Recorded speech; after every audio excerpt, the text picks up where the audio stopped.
अभी यहाँ मौजूद नौजवान मुहर्दिल अजीज MLA मालेगांव के जनाब आसिफ शेख साहब से मेरी गुजारिश है कि वो स्टेज पर मतलब माइक पर तशरीफ लाएं और इसको हासिल करने के लिए जो उन्होंने जद्दोजहद की वो भी बताएं और आने वाले दिनों में उनके और क्या आज़ाइम है वो भी बताएं।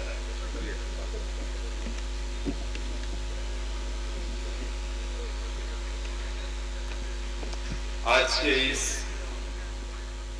मुस्लिम आरक्षण के जलसे के सदर मोहतरम जनाब पासा साहब मंच पे तशरीफ फरमा, मुस्लिम आरक्षण के लिए अलग अलग तंजीमों के सभी जिम्मेदारान, मंच पे तशरीफ फरमा सभी सियासी पार्टी के लीडरान,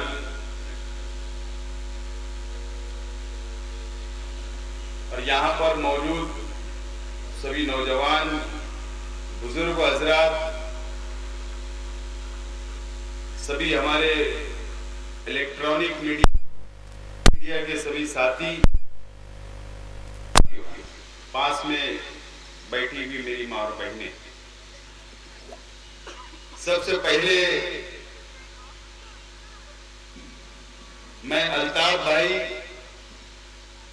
और उनके सभी साथियों का मैं बहुत बहुत शुक्रिया अदा करता हूं और बहुत बहुत मुबारकबाद देता हूं कि आप लोगों ने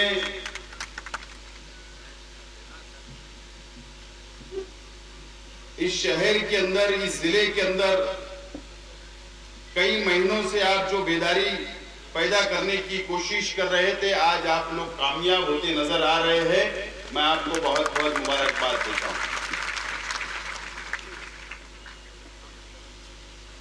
और खास तौर से हमारे सभी मुसलमान भाइयों को जो यहाँ पर मौजूद है, जहां तक मेरी आवाज जा रही है, ऐसे सभी मेरे मुसलमान भाइयों को भी मैं बहुत बहुत मुबारकबाद देता हूं और खास तौर से आप लोगों का शुक्रिया अदा करता हूं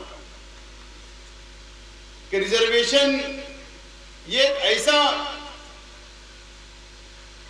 मुतालबा है, एक ये ऐसा विषय है कि आज तक इस मुल्क के अंदर, इस रियासत के अंदर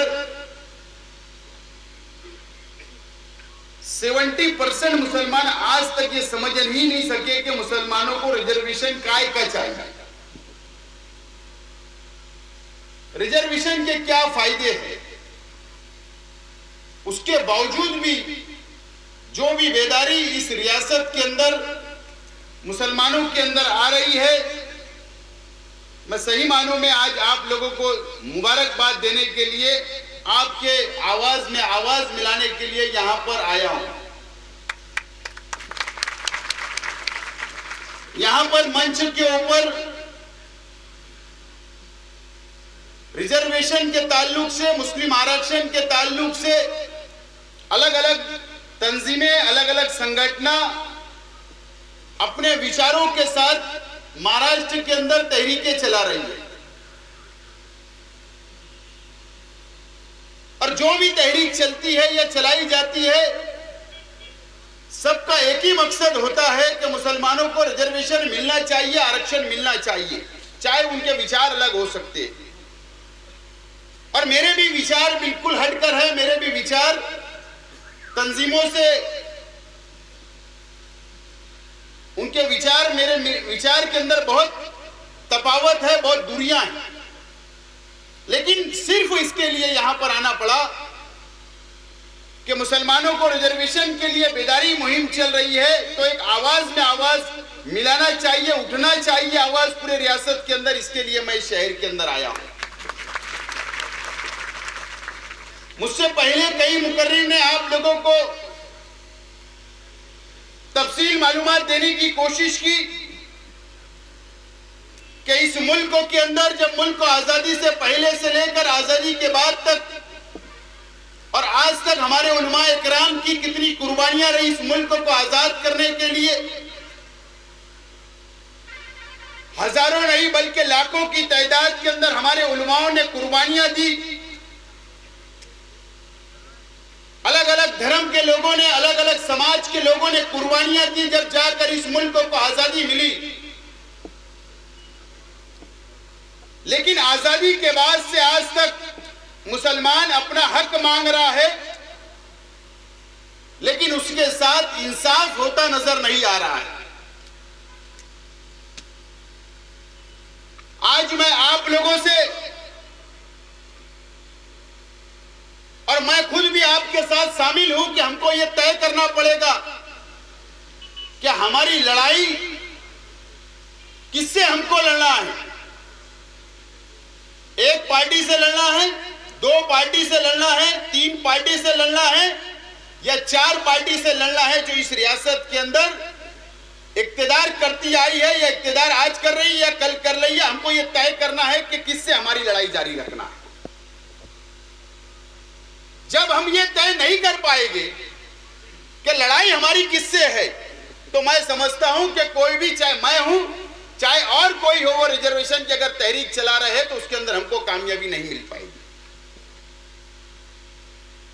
तय करना पड़ेगा आज, और उसके बाद लड़ाई की शुरुआत होना चाहिए। मैं जिस पार्टी से ताल्लुक रखता हूं, कांग्रेस पार्टी का मैं एमएलए हूं,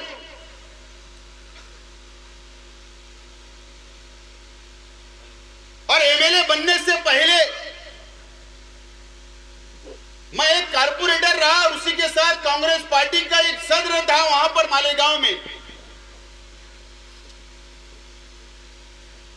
और उस वक्त मरकज के अंदर, रियासत के अंदर कांग्रेस पार्टी की हुकूमत थी। और उसी वक्त 2013 की बात है कि मरकज के अंदर एक बिल लाया गया, पास किया गया कि जो समाज को इस मुल्क के अंदर पहले से रिजर्वेशन मिल रहा है, सरकारी नौकरियां मिल रही है, वो समाज को प्रमोशन के अंदर रिजर्वेशन मिलना चाहिए। ये बिल पार्लियामेंट के अंदर पेश हुआ और उसी वक्त ये बात का एहसास मुझको और मेरे साथियों को, मालेगांव शहर के कई लोगों का एहसास हुआ और हम लोगों ने सर जोड़कर बैठा।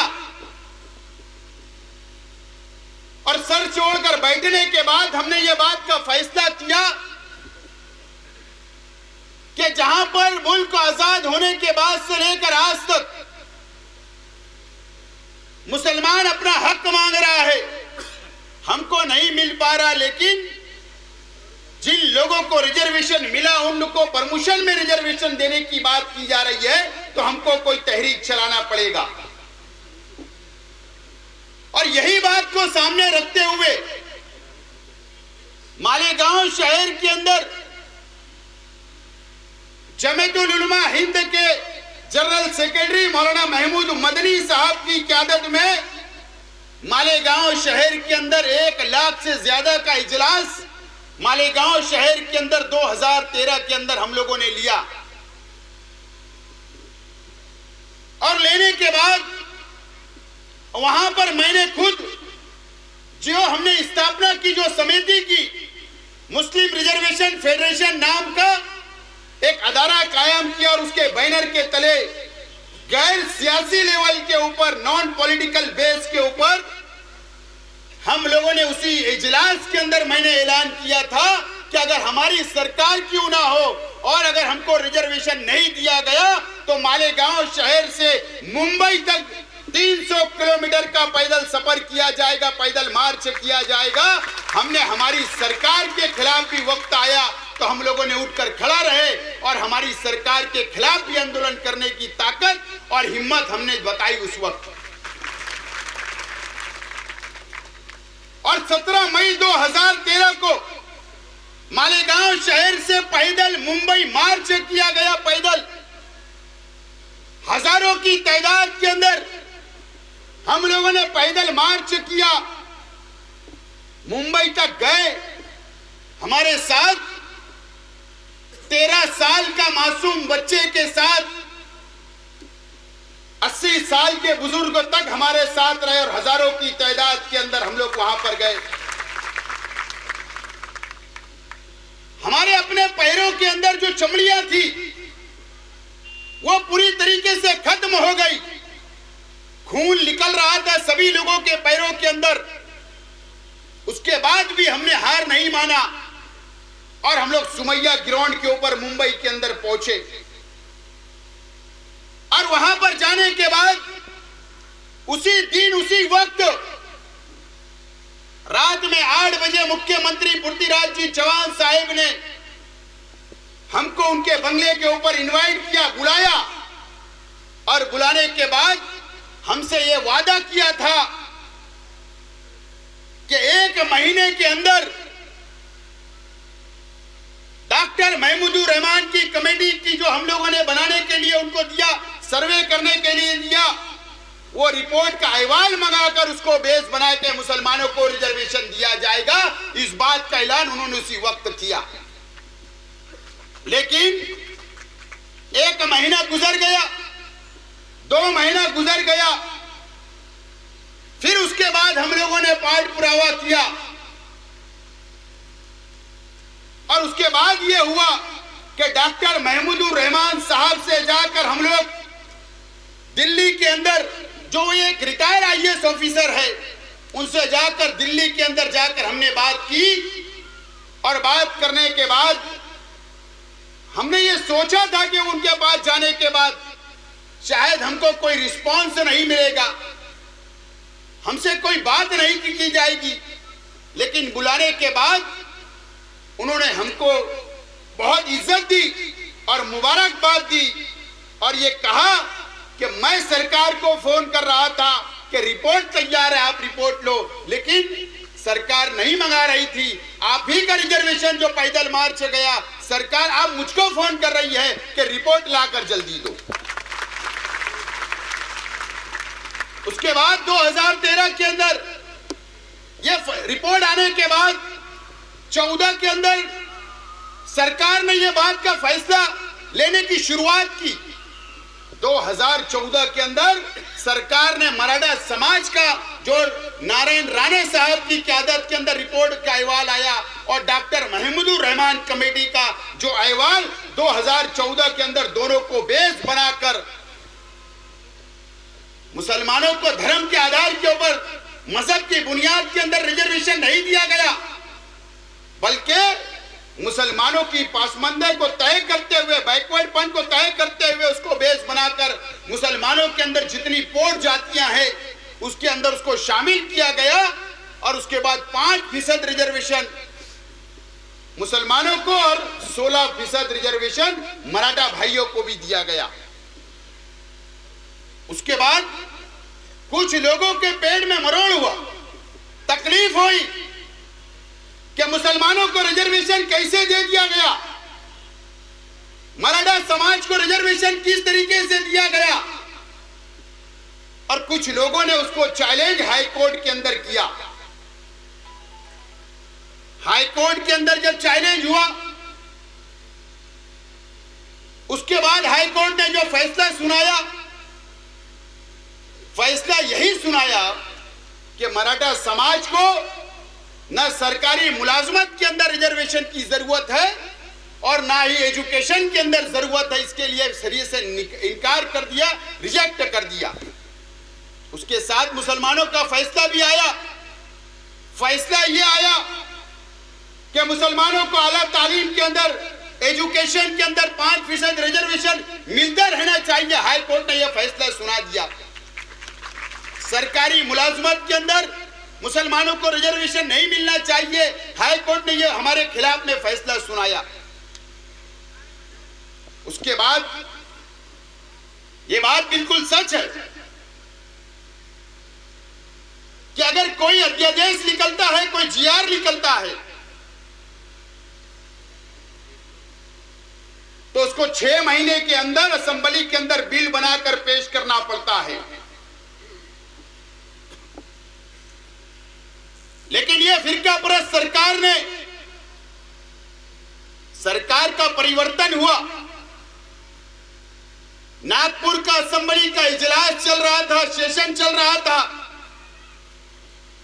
सरकार ने मराठा भाइयों का बिल को पेश कर दिया, लेकिन मुसलमानों का जो बिल बनाकर पेश करने की जरूरत थी उसको उन्होंने पेश नहीं किया और यह बहाना लगाकर पेश नहीं किया कि कानूनी सलाह मशवरा लेना है। उसकी मुद्दत खत्म हो गई। उसके बाद मैं इसलिए यह बात का आज जिक्र कर रहा हूं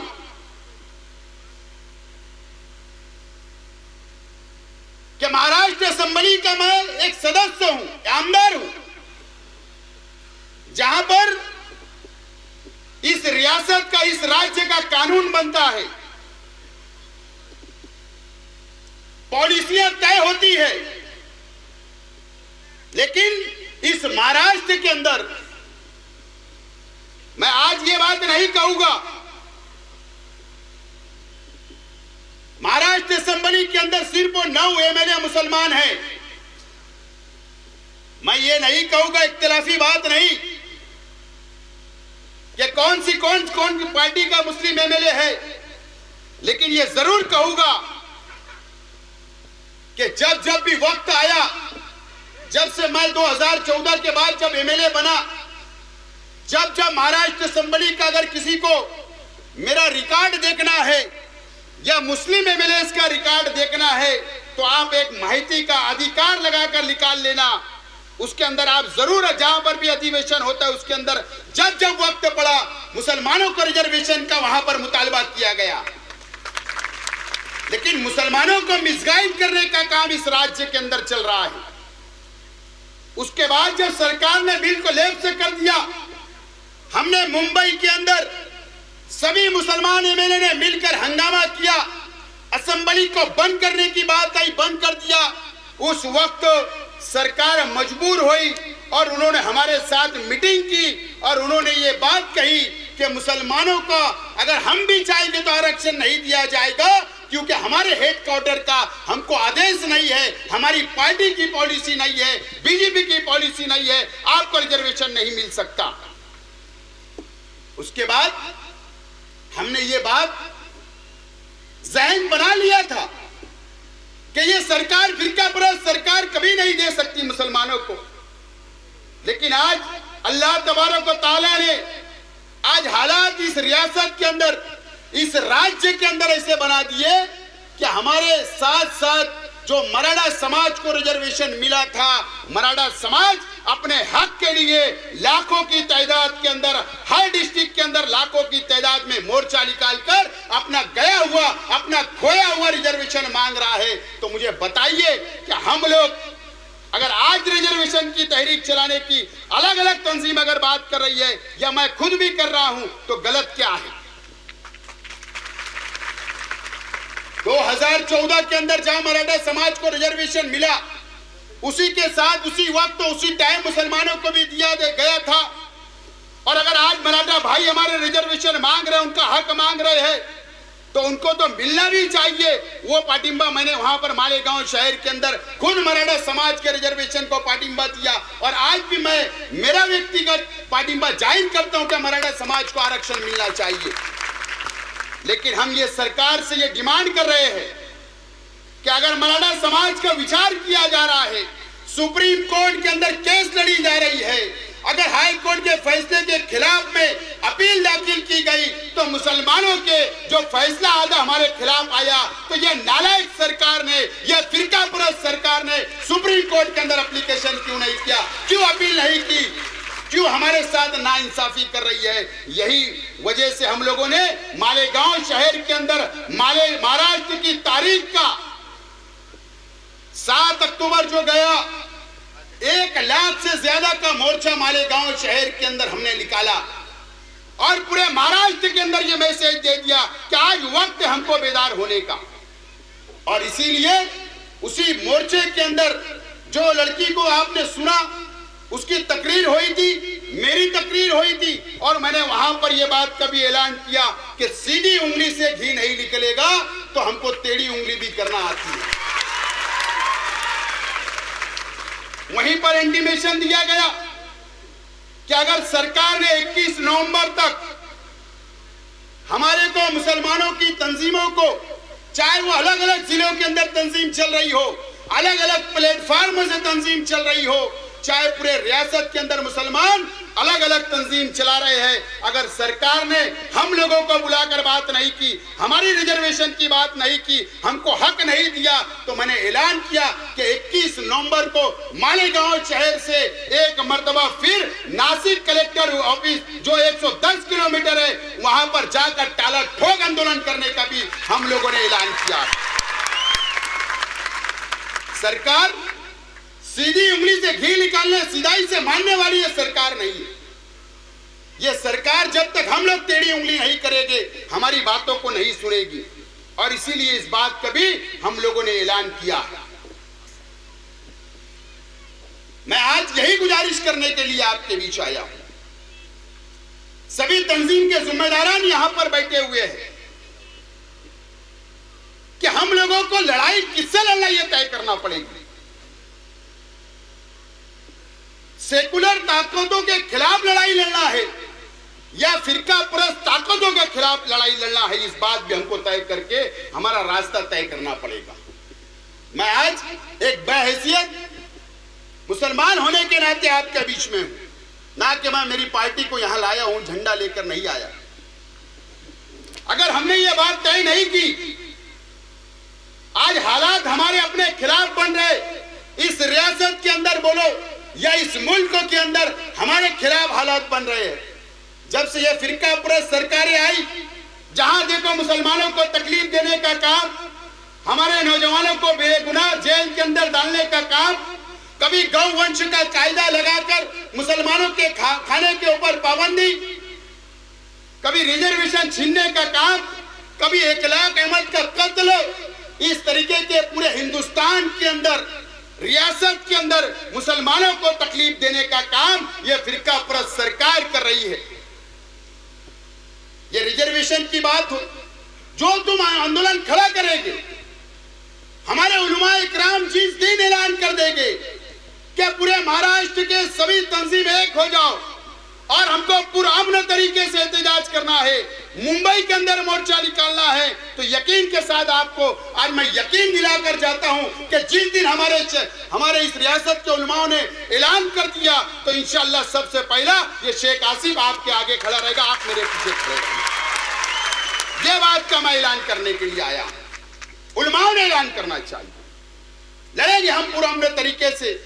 कोई अगर इस मुल्क के अंदर ये फिरका परस्त समझते होंगे कि हम यहां पर हिंदुस्तान के अंदर मुसलमान किराएदार है, तो वो उनकी गैर समाज निकाल ले, बल्कि हम बराबरी के हिस्सेदार इस मुल्क के अंदर हैं। हमारी उलमाओं की कुर्बानियां हैं इस मुल्क की मिट्टी के अंदर। इस मुल्क को डेवलप करने के लिए, मुल्क को तरक्की की तरफ ले जाने के लिए हमारे नौजवानों की कुर्बानियां हैं। हमारे उलमाओं ने खून दिया इस मिट्टी के अंदर, जब जाकर ये देश संवर रहा है, ये देश बन रहा है। और अगर ये चाहती होगी सरकार, ये सोचती होगी ये सरकार कि मुसलमानों को बाजू में रखकर या कोई भी धर्म और कोई भी समाज को बाजू में रखकर अगर ये मुल्क तरक्की कर ले, इस रियासत तरक्की कर ले, तो ये कभी नहीं हो सकते, मुमकिन नहीं है। मुसलमानों को साथ में लेकर इस मुल्क की तरक्की होगी। एक तरफ मरकज के ऊपर, इक्तदार के ऊपर लोग बैठे हुए लोग ये बोलते हैं कि मुसलमानों को एक हाथ में कुरान होना चाहिए, एक हाथ में कंप्यूटर होना चाहिए, ऐसा नारा देते हैं। सबका साथ, सबका विकास का नारा देते हैं, लेकिन इस मुल्क के अंदर जो आरएसएस का नजरिया रहा, जो फिरका परस्त का नजरिया रहा, जो पार्लियामेंट के चुनाव के अंदर बीजेपी ने फिर एक मर्तबा हमारे सामने इस मुल्क के मुसलमानों को ऐसे हालात में लाकर खड़ा करने की कोशिश कर रही है कि मुस्लिम शरीयत के ऊपर, हमारी शरीयत के ऊपर भी मुदाखलत करने का काम यह फिरका परस्त सरकार कर रही है। आज हमको यह बात भूलना नहीं चाहिए। मैं तो ऐसा मानता हूं रिजर्वेशन से ज्यादा अहम चीज आज हमारे शरीयत के अंदर जो इंटरफेयर किया जा रहा है, यह हमको सबसे पहले उसके खिलाफ आवाज उठाना पड़ेगा। मुस्लिम पर्सनल लॉ के ऊपर हमला करने की कोशिश, साजिश चल रही है। एक तरफ विकास की बात, एक तरफ कुरान और कंप्यूटर की बात की जाती है। यह फिरका परस्त सरकार का जब मैनिफेस्टो डिक्लेयर हुआ था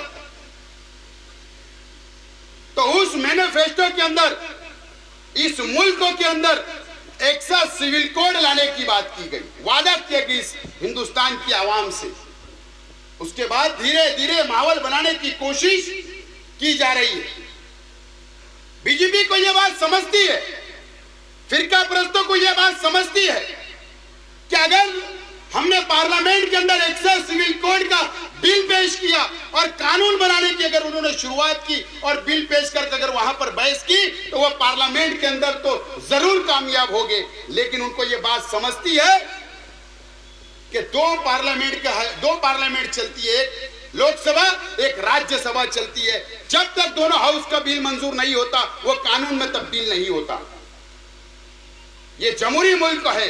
बीजेपी को चाहिए था, फिरका परस्त तंजीमों को चाहिए था कि वो जमहूरी ढंग से मैदान के ऊपर आती, मैदान में आती, पार्लियामेंट के अंदर बहस कराती, राज्यसभा के अंदर बहस कराती। लेकिन उनको ये बात समझती थी कि जीएसटी का बिल मंजूर करने के लिए उनको लेवे के चने चबवाना पड़े। सेकुलर पार्टियों ने चबा दिए, 2 साल तक बिल पास नहीं कर पाए। उनको समझता है कि 2019 तक राज्यसभा के अंदर सेकुलर पार्टियों की ताकत होगी, वहां ताकत है, वहां बिल कोई सूरत में पास नहीं होगा। और मुल्कों की सेकुलर पार्टियों ने यह बात का ऐलान कर दिया कि मुस्लिम पर्सनल्लाह के ऊपर मुसलमानों के साथ खड़े रहने का ऐलान कर दिया।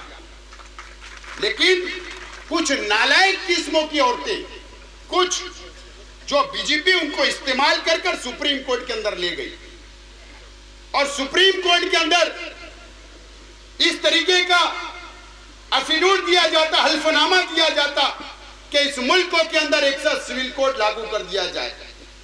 ऑब्जेक्शन सजेशन मांगे जाते।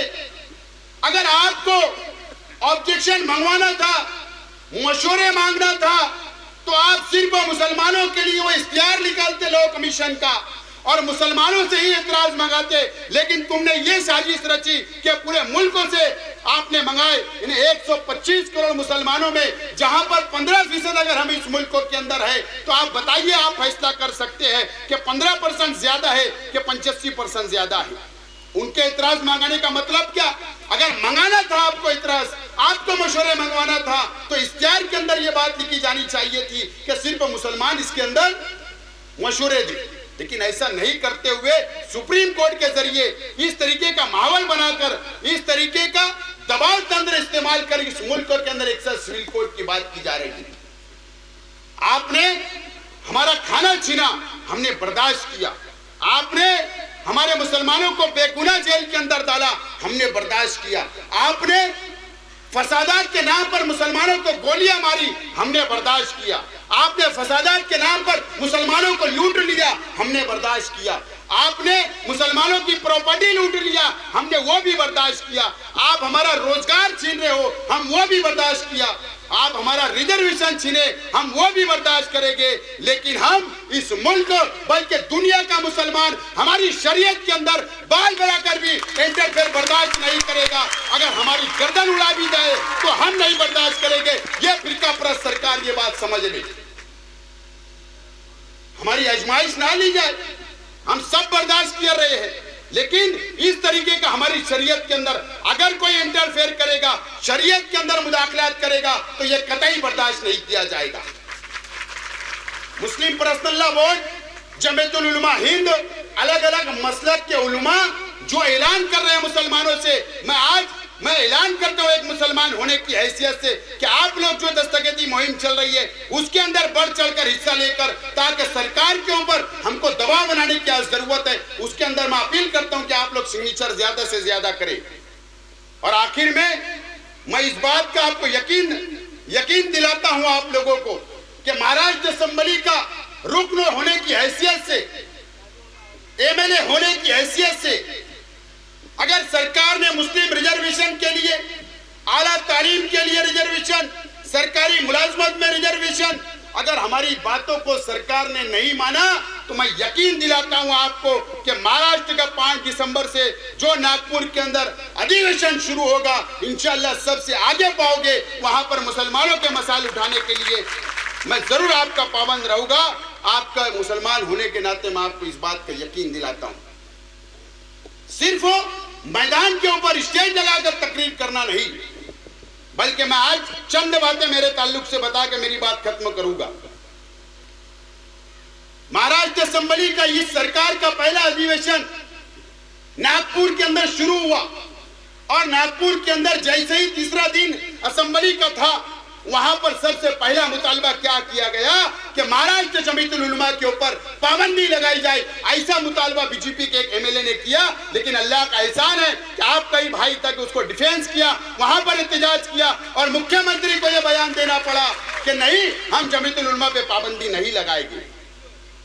उसके बाद उसी दिन उसी वक्त एक और मुतालबा बीजेपी के एमएलए की तरफ से किया गया कि इस महाराष्ट्र के अंदर अजान पे पाबंदी लगा दी जाए। उसी वक्त हमने एहतजाज किया, वहां पर मैंने मुतालबा किया कि कानून सुप्रीम कोर्ट का हमको भी समझता है कि 10 के बाद माइक नहीं चलना चाहिए और हमारी सब अजानें 10 से पहले खत्म हो जाती है। बोलने का मतलब मैं इसलिए बात बोल रहा हूं कि आपको ऐसा नहीं लगना चाहिए कि सिर्फ मंच के ऊपर अच्छी तकरीर हो जाए।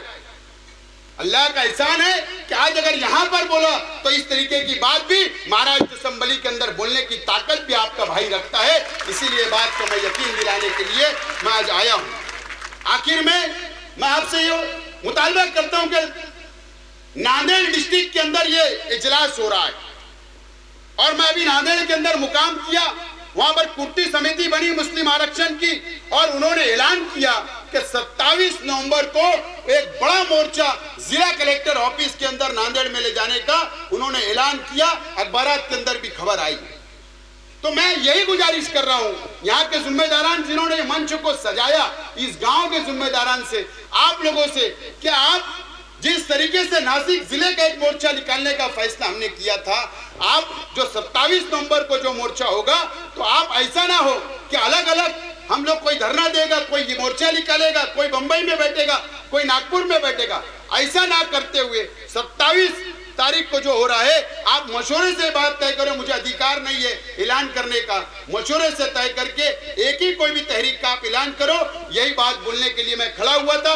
आखिर में अल्ताफ भाई, उनके सभी साथियों का, यहाँ के सभी नौजवानों का जिन्होंने इसको मेहनत किया, कई महीने से गांव गांव जाकर बेदारी लाई, मैं आप लोगों का बहुत बहुत शुक्रिया अदा करता हूं। और इंशाल्लाह जरूर जब आप लोग मुझको आवाज देंगे, मैं आपके साना बसाना मुस्लिम आरक्षण के लिए, आला तालीम का आरक्षण के लिए जरूर खड़ा रहूंगा। इस बात की यकीन दहानी के साथ मैं मेरी बात खत्म करता हूं।